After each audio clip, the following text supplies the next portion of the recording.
नमस्कार प्यारे मित्रों, स्वागत है आप सभी का एक बार फिर से ज्ञानोदय एकेडमी के इस प्यारे से यूट्यूब चैनल पे। पॉलिटी और कॉन्स्टिट्यूशन पे बात करते हुए हम लोग संविधान के अपने दूसरे भाग पे आ चुके हैं, जो नागरिकता से संबंधित है और जिसमें आर्टिकल 5 से लेकर के 11 तक के प्रावधान दिए गए हैं। इसी क्रम में कल हमने आर्टिकल 5 का भी अध्ययन कर लिया है। तो आइए हम लोग बातचीत करते हैं आर्टिकल 5 तक का। आर्टिकल 5 को फिर से थोड़ा सा रिकॉल करते हैं। आर्टिकल 5 में आपको 3 प्रावधान दिए हुए थे, है ना। ये मान लीजिए कि आपका अनुच्छेद 5 अगर है तो इसमें 3 प्रावधान आपको दिए गए थे। अनुच्छेद 5 में आपको क्या क्या प्रावधान दिए गए थे भाई? कि आपका जन्म कहाँ हुआ हो, आपका जन्म भारत के राज्य क्षेत्र में हुआ हो, आपके माता अथवा पिता में से कोई एक भारत के निवासी हो, और तीसरा एक और प्रावधान आपको क्या दिया गया था भाई? तीसरा प्रावधान आपको आर्टिकल 5 में ये दिया गया था कि आप संविधान लागू होने के 5 वर्ष पूर्व से, संविधान लागू होने के 5 वर्ष पूर्व से भारत के राज्य क्षेत्र में निवास करते हो। क्या करते हो? संविधान लागू होने के 5 वर्ष पूर्व से, संविधान लागू होने के 5 वर्ष पूर्व से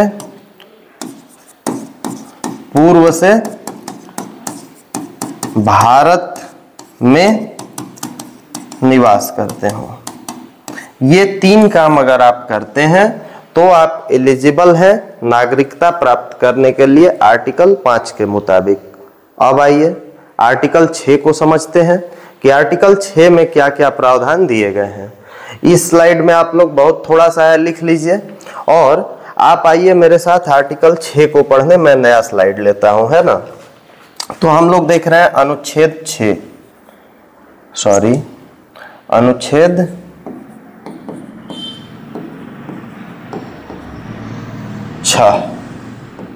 इसके प्रावधान हम लोग देखेंगे, है ना भाई। देखिए, इसके अंतर्गत 2 बातें बताई गई हैं, समझ गए। दोनों बातों को हम लोग समझ लेते हैं। पहली बात तो भाई ये कही गई कि क्या बोलते हैं कि 19 जुलाई 1948 के पहले नागरिकता किस प्रकार से मिलेगी, और 19 जुलाई 1948 के बाद नागरिकता किस प्रकार से आपको प्राप्त होगी, इस बात पे हम लोगों को चर्चा करना था, है ना। तो यहाँ पे आपको 19 जुलाई 1948 के पहले या 19 जुलाई 1948 के बाद के प्रावधानों को मैं बताऊं। इसके पूर्व मैं आपको एक बात बता दूं। आप सोच रहे होंगे कि 1950 से बात क्यों नहीं हुआ अथवा 1947 से क्यों नहीं हुआ। तो आपको पता है कि जब हम लोगों का बंटवारा हो रहा था, क्या हो रहा था भैया? बंटवारा जब हम लोगों का हो रहा था तो बहुत सारे लोग थे जो कि इंडिया से पाकिस्तान गए, है ना। बहुत सारे लोग पाकिस्तान से इंडिया है, बहुत सारे लोग इंडिया से पाकिस्तान गए चल करके, है ना। तो हम लोगों ने 19 जुलाई को, किस दिन को? 19 जुलाई को हम लोगों ने एक परमिट सिस्टम शुरू किया। परमिट सिस्टम हम लोगों ने शुरू किया था। तो ये एक महत्वपूर्ण दिवस बन जाता है। तो इसके पूर्व से क्या प्रावधान थे और इसके बाद देखेंगे कि इस परमिट सिस्टम के लागू होने के बाद क्या क्या से प्रावधान है ना। तो यहाँ पे देखिए, परमिट सिस्टम को लागू होने से पहले प्रावधान क्या थे भैया? कि हिज पेरेंट्स, है ना, या his grandparents, his grandparents, मतलब कोई संबंधित व्यक्ति, उसके माता पिता अथवा उसके दादाजी, ये लोग ग्रैंड पेरेंट्स वही होते हैं भाई। तो वे लोग अगर भारत के निवासी हैं तो उनको भारत की नागरिकता प्राप्त हो जाती थी, है ना। उनको भारत की नागरिकता इस प्रकार से प्रदान कर दी जाती थी, ठीक है। इसके बाद आप देखेंगे कि भारत आने के बाद, कहाँ आने के बाद, भारत आने के बाद कम से कम 6 महीने से अस्थाई अधिवास हो उनका, समझ गए, अस्थाई अधिवास भारत में ही हो। कहने का तात्पर्य यह है कि आप भारत आए नागरिकता प्राप्त करने के लिए, तो उसके बाद से ये नहीं कि भारत के बाद पाकिस्तान, पाकिस्तान के बाद नेपाल, नेपाल के बाद चीन जाए। भारत आने के बाद आपको भारत में ही अस्थाई रूप से कम 6 महीना रहना होगा, तब आप नागरिकता प्राप्त करने के अधिकारी होंगे, है ना। इसके बाद आप आगे देखेंगे कि 19 जुलाई 1948 के बाद क्या हुआ। 19 जुलाई 1948 के बाद नागरिकता प्राप्त करने के लिए आपको कम से कम 4 प्रावधानों को फुलफिल करना होता था, है ना भाई। इसमें 4 प्रावधानों में 2 प्रावधान तो यही है कि पहला प्रावधान आप लिख लेंगे, हिज पेरेंट्स, है ना, या हिज ग्रैंड पेरेंट्स, ये भारत के निवासी रहे हो। पहला आप इसका ये प्रावधान देख लिए। इसके बाद आप देखेंगे कि भारत आने के बाद अस्थाई निवास करते हो। भारत आने के बाद, भारत में आने के बाद यहां इनका अस्थाई निवास हो, है ना भाई, इनका अस्थाई निवास रहा हो। पहला बात हमने क्या बताया कि पहला कारण तो यही है कि ये जो व्यक्ति है, ये इनके माता पिता अथवा इनके ग्रैंड पेरेंट्स भारत के निवासी हो तो इनको नागरिकता मिले, अथवा आने के बाद यहाँ इनका अस्थाई निवास हो लंबे समय तक। इसके बाद आने के बाद कम से कम 6 महीने तक इनका निवास हो, क्या हो, आने के बाद कम से कम 6 महीने ये निवास कर चुके हो, है ना भाई। आने के बाद कम से कम 6 महीने निवास, यहां भी मैंने सेम यही बात आपको लिखवाया था। अच्छा, चौथा बात क्या है इसमें, चौथा प्रावधान ये है कि जो भारत सरकार के द्वारा नियुक्त किए गए उस समय के, आप समझ जाइए कि नागरिकता से संबंधित अधिकारी हैं, वे आपके रजिस्ट्रेशन के लिए दिए हुए एप्लीकेशन को स्वीकार कर लें। तो क्या है, नियुक्त अधिकारी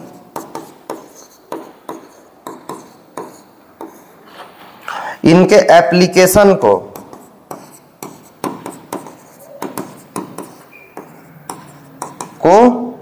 स्वीकार कर लें,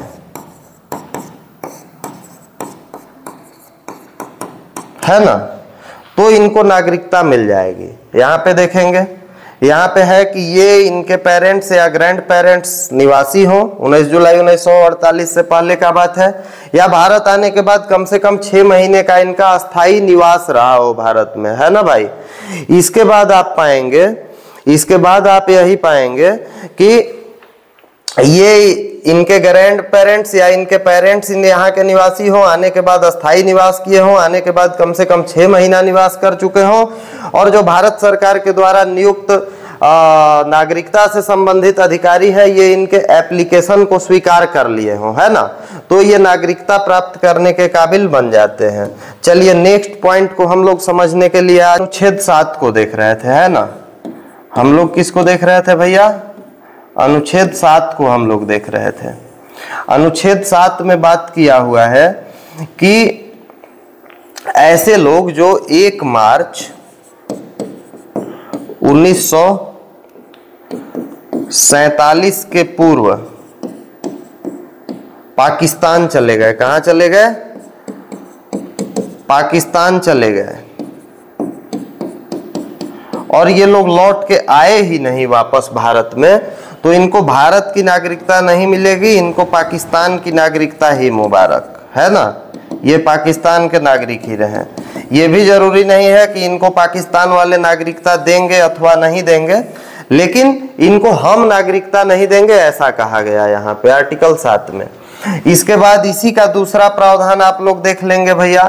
तो इसमें यह है कि कोई लोग जो 1 मार्च 1947 के पूर्व पाकिस्तान तो चले गए, पूर्व कहाँ चले गए, पाकिस्तान तो चले गए, सॉरी ये पाकिस्तान तो चले गए,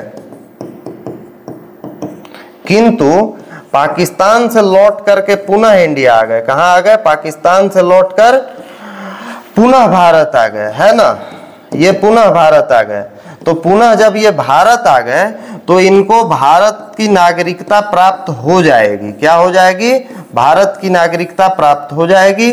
और नागरिकता प्राप्त करने के लिए इनको 19 जुलाई 1948 के बाद के जो प्रावधान है, 19 जुलाई 1948 के बाद के जो प्रावधान है, बाद के नागरिकता से संबंधित जो प्रावधान है ना, नागरिकता से संबंधित जो प्रावधान है उस आधार पर, संबंधित प्रावधान उस आधार पर इनको क्या मिल जाएगा भैया, इनको भारत देश की नागरिकता मिल जाएगी, है ना। ये बात यहाँ पे किया गया है।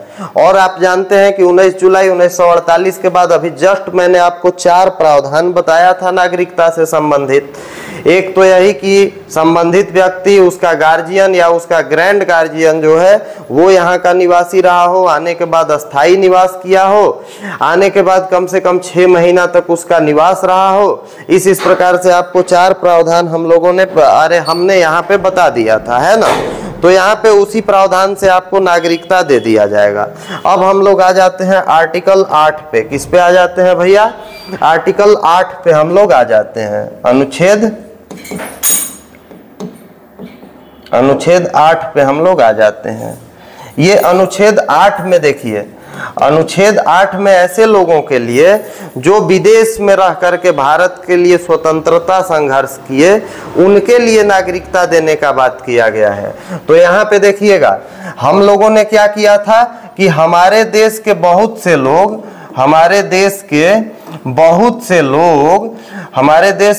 से लोग समझिए कि भारत के बाहर से स्वतंत्रता का संघर्ष कर रहे थे। क्या कर रहे थे, भारत के बाहर रह करके स्वतंत्रता की लड़ाई लड़ रहे थे, है ना, स्वतंत्रता के लिए संघर्ष कर रहे थे। तो ऐसे लोगों को नागरिकता किस प्रकार से प्राप्त हो, मान के चलिए कि स्वतंत्रता के लिए बाहर रह के संघर्ष कैसे किया जा सकता है सर, आपका ये प्रश्न हो सकता है। तो हो सकता है कि वो विदेशों में जा करके प्रेस विज्ञप्ति जारी करते होंगे, मीडिया के सामने जाते होंगे, वहां से अध्ययन करते होंगे, भारत वालों का तरह तरह से मदद करते होंगे। तो ऐसे लोगों को समझ जाइए कि जो भारत के बाहर रह रहे हैं, है ना, भारत के बाहर रह रहे लोगों को, रह रहे लोगों को नागरिकता किस प्रकार से प्राप्त हो, है ना, नागरिकता आखिर किस प्रकार से प्राप्त हो। भारत सरकार ने इसके लिए क्या कोई प्रावधान किया उस समय, तो हाँ भाई बिल्कुल किया। इसके लिए बस यही कहा कि his grandparents, his parents,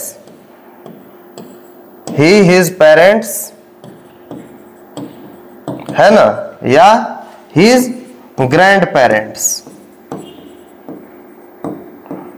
अगर ये भारत, इनमें से कोई भी भारत का निवासी रहा हो, है ना, भारत का निवासी अगर इनमें से कोई भी रहा हो, तो ये लोग भारत सरकार के द्वारा नियुक्त नागरिकता संबंधित अधिकारी से, नागरिकता संबंधित अधिकारी से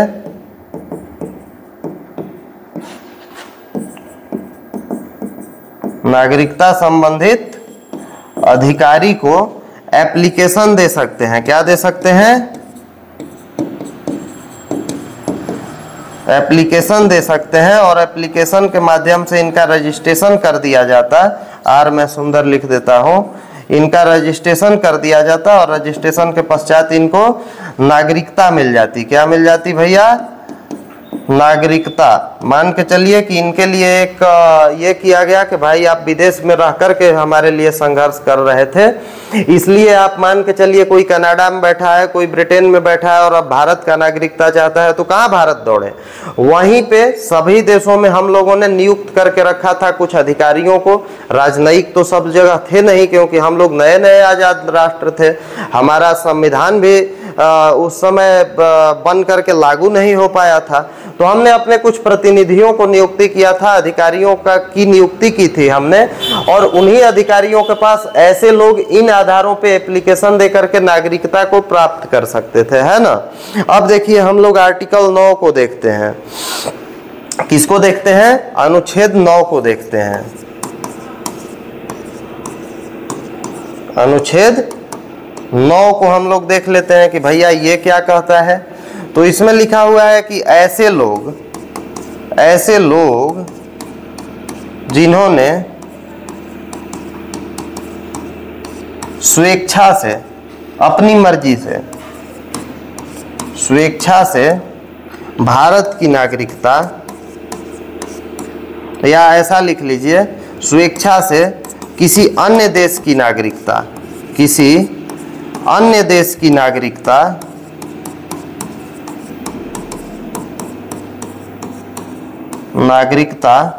प्राप्त कर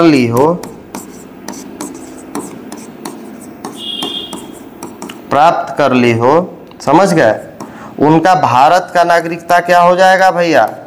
उनका भारत का नागरिकता समाप्त कर दिया जाएगा, है ना। तो यही आर्टिकल 9 जो है यह एकल नागरिकता को दिखाता है। किसको दिखाता है? भारत में एकल नागरिकता को दिखाता है। यह एकल नागरिकता की ओर इशारा करता है कि आप किसी दो देश के नागरिक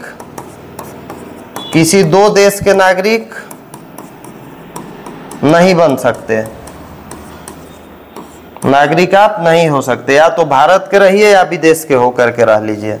इसी तरह से हमारे यहाँ राज्यों के नागरिक नहीं होते हैं, है ना। राज्यों के नागरिक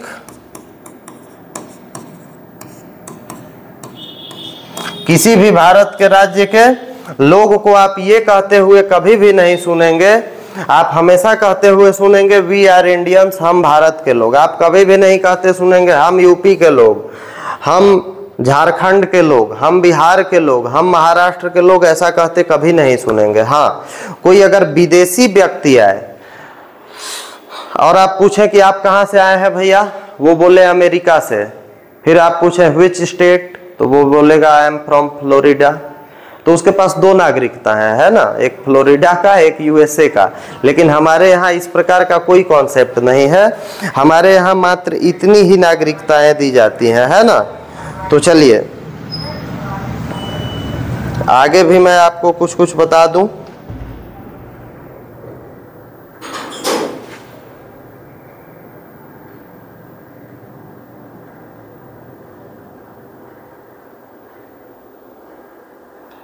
अनुच्छेद 10 और 11 को भी मैं आपको बता देता हूं, है ना। अनुच्छेद 10 और 11 को यहां पे समझ लेते हैं। आर्टिकल 10 को, अनुच्छेद 10 है ना, ये क्या कहता है भाई? आर्टिकल 10 क्या कहता है, ये बात आप देखेंगे। हमारी संसद है ना, हमारी संसद नागरिकता से संबंधित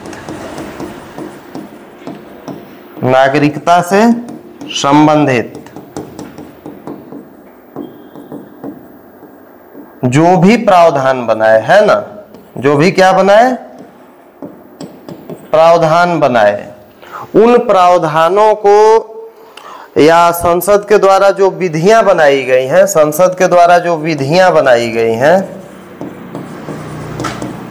उन विधियों के द्वारा या उन प्रावधानों के द्वारा ही कोई भी व्यक्ति भारत का नागरिकता उन विधियों या प्रावधानों के द्वारा ही नागरिकता प्राप्त कर सकता है ना, नागरिकता प्राप्त कर सकता है ना। ये बात आप ध्यान रखेंगे। जैसे कहने का आशय ये है कि अगर अभी संसद यह तय कर दे कि भारत आने के बाद अगर आप 50 वर्ष यहाँ पे निवास कर लेते हैं तभी आपको नागरिकता दिया जाएगा, बाकी सारे प्रावधानों को हम समाप्त करते हैं, तो बाहर के लोग आके 50 साल रह लेंगे तभी वो नागरिकता प्राप्त कर पाएंगे।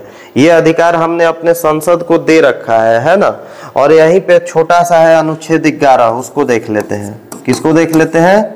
अनुच्छेद 11 को देख लेते हैं कि भैया इसके अंदर में क्या है। तो इसके अंदर हम लोगों ने संसद को अधिकार दे रखा है। संसद को क्या कर रखा है? संसद को हमने अधिकार दे रखा है। कैसा अधिकार दे रखा है भाई? तो यही अधिकार दे रखा है नागरिकता से संबंधित कानून बनाने का, है ना, नागरिकता से संबंधित कानून बनाने का।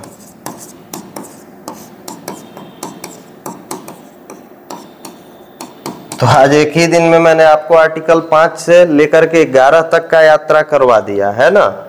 अब आप एक प्रश्न पूछेंगे कि भैया संसद को हमने नागरिकता से संबंधित कानून बनाने का अधिकार दिया है, तो क्या संसद हमारी नागरिकता को कभी समाप्त भी कर देगी? उसके मन में अगर ऐसा आ जाए तो ये बिल्कुल नहीं हो सकता है, क्योंकि यहाँ पे शब्द का प्रयोग हुआ है संसद, है ना, सरकार शब्द का प्रयोग यहाँ पे नहीं हुआ है। संसद के अंदर पक्ष और विपक्ष, राज्यों के प्रतिनिधि सभी आ जाते हैं, जैसा कि पिछले क्लासेज में हमने चर्चा भी किया है। तो आपके अधिकारों को संसद नहीं छीन सकती है, इसलिए टेंशन मत ले लीजिएगा, है ना। इसके बाद आप देखेंगे कि नागरिकता के लिए पता कैसे चले कि कोई किस देश का नागरिकता है, विश्व स्तर पे कैसे पता चले। मैं कोई अन्य कलर लेके आपको बताता हूँ। विश्व स्तर पे कैसे पता चले कि कोई किस देश का नागरिक है? विश्व स्तर पे नागरिकता, है ना, विश्व स्तर पे नागरिकता। तो विश्व स्तर पे नागरिकता का पता चलता है, आप समझ जाइए किस बात से विश्व स्तर पे नागरिकता का पता चलता है? पासपोर्ट के माध्यम से। अगर आपके पास पासपोर्ट है तो आप भाई फलाने देश के नागरिक हुए। अगर आपके पास मान के चलिए कि पासपोर्ट नहीं है और आप पासपोर्ट बनाने की अर्हता रखते हो, है ना, आपके पास आधार कार्ड है, आपके पास पैन कार्ड है, आपके पास वोट करने का पर्चा है, तो आपका पासपोर्ट बड़ी आसानी से बन जाएगा। आपके माता पिता यहाँ रहते हैं तो आपके पास पासपोर्ट हो या पासपोर्ट बनवाने का आप अर्हता रखते हो, तो आप समझ जाइए कि बड़ी आसानी से नागरिकता के विषय में ये परिचय दे सकते हैं विश्व स्तर पे, है ना, कि आप कहाँ के नागरिक हैं। इसके बाद आप देखिए जो नागरिकता शब्द मैंने आपको बताया, ये सिर्फ आर्टिकल 5 से 11 तक पढ़ लेने से नहीं हो जाएगा। अभी तो हम लोगों ने आज़ादी के पहले किस प्रकार से नागरिकता दिया, आज़ादी नहीं, संविधान लागू होने के पहले तक किस प्रकार से नागरिकता दिया गया और संविधान लागू होने तक इन प्रावधानों को देखा। लेकिन वर्तमान में हमारे यहाँ का नागरिकता का प्रावधान किस किस प्रकार से है, कैसे कैसे नागरिकता दिया जाता है, इसके लिए हमको पढ़ना होगा। जन्म के आधार पर नागरिकता, है ना, वंश के आधार पर नागरिकता, है ना, इसके बाद देशीकरण के आधार पर नागरिकता, देशीकरण के आधार पर नागरिकता, जन्म, वंश, देशीकरण। इसके बाद आप समझ जाइए कि रजिस्ट्रेशन के द्वारा नागरिकता। तो ये क्लास मैं आपको कल पढ़ाऊंगा कि जन्म के आधार पे नागरिकता किस प्रकार से प्राप्त होगा आपको, वंश के आधार पे आपको नागरिकता किस प्रकार से प्राप्त होगा, देशीकरण के आधार पर, रजिस्ट्रेशन के आधार पे किस प्रकार से आपको नागरिकता प्राप्त होगा। इसका क्लास मैं कल लूंगा। तब तक के लिए नमस्कार। ये बहुत प्यारी सी वीडियो जा रही है, इस पे आपका एक प्यारा सा कमेंट आ जाए तो और अच्छा, और चैनल को शेयर सब्सक्राइब आप कर दें, लाइक वाइक करें तो और अच्छा।